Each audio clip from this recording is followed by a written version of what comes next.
আজকে কাম কাজে যাই নাই, ঘরেই ছিলাম, একটু কাজ ছিল, মায়ের সাথে বেড়াই পড়ছি। মাম্মা ডেট, চলো যাই। আমাদের সাথে ছোট টুনটুনিটাও আছে, চলো যাই। কোথায় যাচ্ছি দেখামু কোন। কেটে যেতে না যেতেই একদম মোমো এক প্লেট লিয়ে আলাইছি, মোমো খাইয়া লাইছি। তারপরে একটা হজম করানোর লগে একটা জিরা ক্যাম্পা খাইছি। তারপর মার্কেটটা তোমাদের দেখাই দিছি, মার্কেটে আইছি।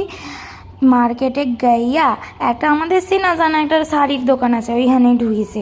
একটার পর একটা শাড়ি দেখাই যাইতেছে পছন্দ আর কিছু হয় নাই। তারপর একটা একটা করে দেখানোর পরে 3 খান শাড়ি লইছে, 3 খান। যখন পরুম তখন দেখামু। আমি একা নিই নাই, আমার মাও নিছে। মায়ের শাড়ি আমি যখন পরবো একেবারে দেখামু। এখন দেখামু না কি কি শাড়ি নিয়েছি, তোমরা গেস করো তো দেখি কোনটা নিয়েছি। তারপরে বাড়ি যাওয়ার সময় একটা আইসক্রিম নিয়েছি, 3 জনের টুনটুনিটাও ছিল তো। তারপর বাবার জন্য রোল নিয়ে লিয়েছি, নেওয়ার পরে ঘরে চলে যাইতাছি। কিছু না, এমনি ঘুরতে গেছিলাম। Tata, good night.